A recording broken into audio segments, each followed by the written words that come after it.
Yamwachi biem samwa Adom TV Badwam Jumadi so yeda apostle Dr. Ni te kote gwase ni nkranshensem de adu so ne Badwam kasia nsem no ne obetie wo mu bi eni sofolai lorry terminal ho wo kwada so mensin no mu no eyade sementime ho ase bi akoso ye beko ho na ye de abro oman mu posi sahene so na edi empanifo ahodo ani makosa sola mensin no mu ekohwesa asumdwe be ye adwuma no nsem bia no pay obete se Badwam kasia wo Facebook /Adom TV extra obenya ye live or Go TV channel 119 DSTV 280 ko YouTube ne search Adom TV tube obenya ye kwadomonline.com semini sembebre so ewo ho medi de afia amankwa tamaklo afia de bientie se de semni chemu ankasa etie asante mantemu aposifo ni ada ho sekrodom na meka se kokode ene wamase adehye emaburu titiu mentime ho ase bi ekoso a obi ekirese de asie no omunso ebeye bi etia ofoforo enuti na amabambo mu odem penifo de to na kwanso no ewo mresanten apotwe a eda emaburu mu ewo nwamase ene kokode a ne nyina wo kwada sumansi nimu entem asante mantem haka ho bi ama na wotwe emabunu bi a wo mo ewo kokode atwense kan kotwitwa brante baako a wo frere yima ebra okwa yie ewo agregenzema asemi na aka ho bi ama ene de ya dom kase ene yima ya mrantie kotwitwa no ewo agregenzema yi ase ne ho kani akobonkwamo na wo kire se ene yetete oni egina yie naso Setu ana boys ni yeso mbetwitwa boy bi ena me frɛ boy ni say mane me aye na sibi ena o so waduru ha ena m obi aya be ya sento kwese de wo say be yeden na me kan sa ti me ka che boy na ana boy ni bai ti me kwa ka che ni say boys no ekura apaso nti won kofie ye kwa na say o mu hu say me kwa ka che boy no mu di machi to mu di machi no mu start so mu toto mu ba ena boy na me ne tene yes na ada na mo ba mo de mo ba na eba ti boy ne jese kan ni free boy ba akonsem na o se bi ejimi na mujimi no ena ono mo de ntokwa na patapata aye nti o mo kuna na bla bi be mo anensa gu na chi o mo anensa ni gu na chi wie ya ena boy ba ko bi de sekan e be try ni tinim ena moja ti no da moja na mpeja na e de ne ko emergency ko pam ye be duru fi anwumle be 8 yabakoso na ye gina kwada so mensi no emu na we no ye sofoline lorry terminal ho ya enra nyani kwara de wo ho eku bi a won susu se won ye ndisi achitafo no ma abo awura terminal ho se adwuma no woje afi wo mo ehwe so sisia no nti e de achinwa show ekọ ho a Adom TV kase etoso station bi loading point bi ano obi ti ho a oye adwuma na mbuza anse masa na hai de awama ne ha sa abira no pe osi mpanifo se emra ma ye adwuma na so ma ye adwuma se mo de ka ben ne bae take it ben am de bae nkonwa ni no ben am de bae ananse mo baji jiska mo wi ana mo ko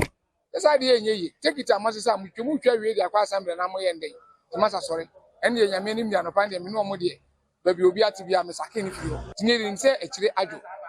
kwansi na fere para so konzo party chairman for no mo ho anwan secretary ni ade nyina so santan o so ba beduru ha no ma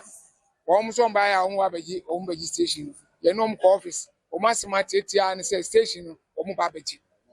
no ma bre party no ne so abre mu a o mo nchira de ko de poche mba baji de o kanon kam ye hu di entwaso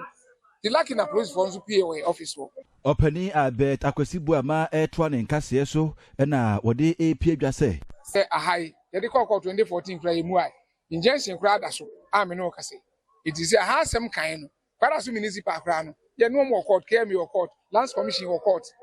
eti ye de enim se hihye ni se o dam kra no de lorry terminal e se utua dues o tax bi bia ma municipal ye tua ticket ye tua municipal stickers GC driver bon ye tua ma obi bia ko municipal eti municipal ni de ye no mo ni problem bia ye bia ye kama ma wo Obey post pedi metre IGP Christian Teteyonu edi bambom penifo ahodo ani makosola wasavana mantam ne mu kwhwesa asomdwe ebekoso. Come with my men from Accra. So munmo come to be as Accra mbamfe. And then luckily when I got here I met the GOC also with his team. I kumulile akabaka pumpe na batu GOC numo ka come to be. the reason of coming is to make sure that there's peace prevails.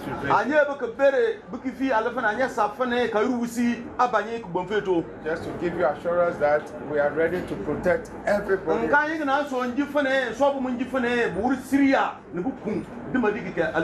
And we keep on bringing police and soldiers here. Not to fight anybody, to protect you. Solewura Abdullahi Numbaso and so edit to just say those that went and did that kind of what do you call it, rotten or what is rotten things there. Why you ask? Most of them away. But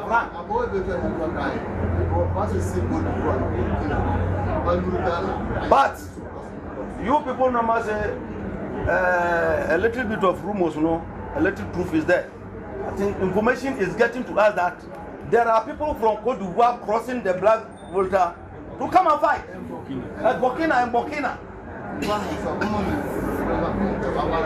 Because they and the lobbies, they are speaking one language. IGP Gusua ya wakasa na nansen yabeka ya eye benyere ya no wo savana mantam ne mu no mentime ho asibi ko so aba meka sa de hye dodo no ma ne nkwada titru abu aketemu afri kro no mu ne ma sese ene ma ne nkwada etisa no IGP akọ ho ensra ye free kwanne na yeba ndi nanu na ye dawuro ya ne nkwara na nti ena endena nyamia ya adunu yetimi enam ewudo nso saa be pie ha na yetana se na wode gato ye nti aye ayuro ho pa ankola no sunku ye so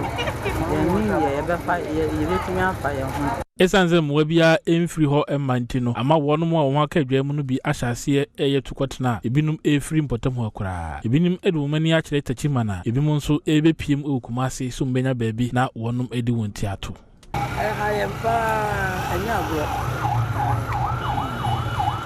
because they say yen to me tina yefi ye nin sunje bia ye de betina yefi today is a farming community. This time is a farming community.